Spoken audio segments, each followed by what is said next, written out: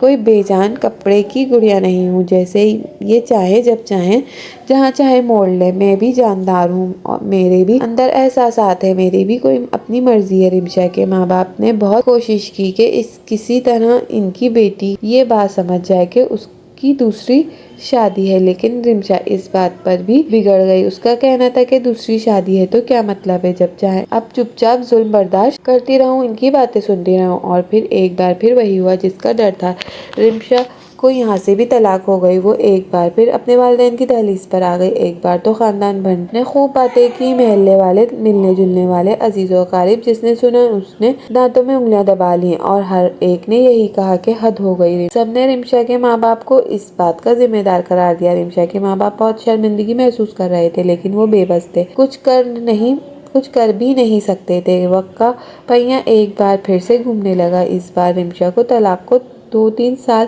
گزر گئے۔ اس کے والدین نے دوبارہ کوشش کر رہے تھے کہ کسی طرح اس کا رشتہ پھر سے طے ہو جائے، لیکن اس بار بہت مشکل پیش آ رہی تھی۔ جس کسی کو بھی پتہ چلتا کہ رمشا پہلے سے 2 بار طلاق ہو چکی ہے، وہ لوگ دوبارہ پلٹ کر واپس نہ آتے اور ہمیشہ رمشا کے ماں باپ بہت پریشان تھے اور اندر کہیں نہ کہیں یہ پریشانی رمشا کو بھی کھائے جا رہی تھی۔ وقت گزرتا جا رہا تھا، عمر بڑھتی جا رہی تھی، لوگوں کی باتیں اسے بھی سنائی دے رہی تھی۔ زیادہ تر تو ان باتوں کو اگنور کرتی، مگر کبھی کبھار اسے لوگوں کی باتیں پریشان بھی کرتی۔ وقت دھیرے دھیرے گزرتا جا رہا تھا اور اب گھر میں موجود ہر فرد اپنی جگہ پر پریشان تھا۔ ماں باپ کو تو اکثر رات کو اس پریشانی میں نیند بھی نہیں آتی کہ ان کی بیٹی کا مستقبل کیا ہوگا۔ آخرکار پورے 4 سال گزر جانے کے بعد رمشا کے لیے ایک رشتہ آیا۔ رمشا کے والدین نے اللہ کا شکر ادا کیا، ان لوگوں کو رمشا کی 2 طلاقوں کے بارے میں بھی پتا تھا۔ اس کے باوجود وہ رشتہ کرنے پر تیار تھے کیونکہ ان کے بیٹے منصور کی عمر کچھ زیادہ تھی۔ رمشا کے سسرال والوں نے بتایا کہ منصور اپنی جوانی کے دوران بیرون ملک گزار چکا ہے، وہ اپنے ماں باپ کا ہاتھ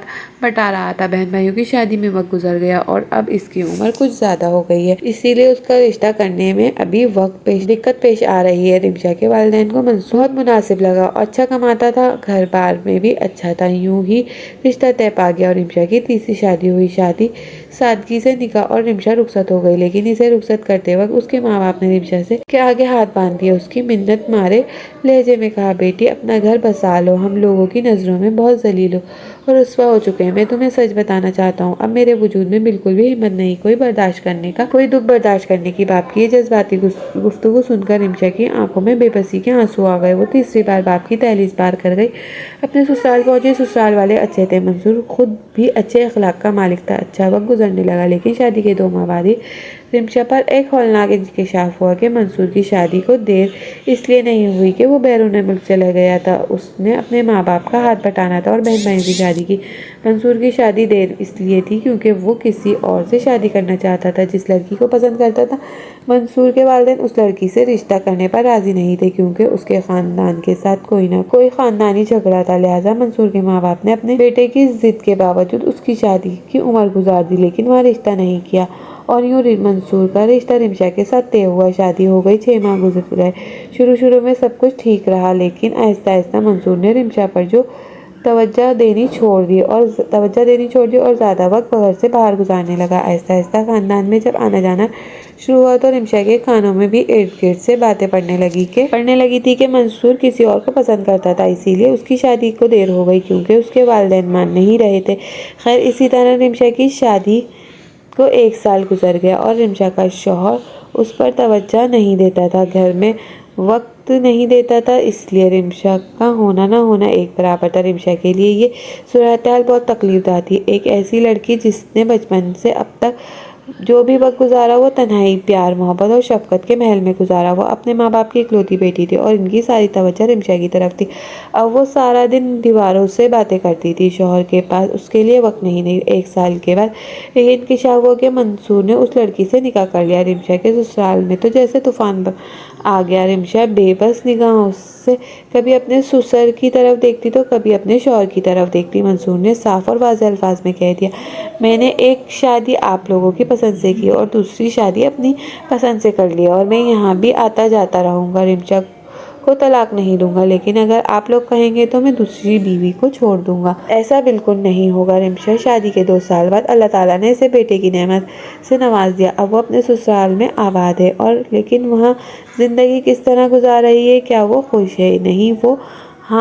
نہیں، وہ وہاں بالکل بھی خوش نہیں، کیونکہ شوہر ہفتے میں صرف 2 بار رمشا کے پاس چکر لگاتا ہے، 2 گھنٹے بیٹھتا ہے پھر چلا جاتا ہے، کبھی کبھار رات رکنے کے لیے بھی آ جاتا ہے، اپنے بیٹے پر خصوصی توجہ دیتا ہے، پیار محبت دکھاتا ہے، اس کے اخراجات پورے کرتا ہے، لیکن رمشا کی اس کی زندگی میں کوئی اہمیت نہیں۔ اس کے باوجود رمشا اپنے سسرال میں اس نے وہ گھر نہیں چھوڑا، کیونکہ وہ جانتی ہے کہ اب تیسری بار اس کے پاس کوئی آپشن باقی نہیں رہا۔ اب وہ یہ گھر چھوڑ کر نہیں جا سکتی، اب وہ ضد نہیں کر سکتی، اب وہ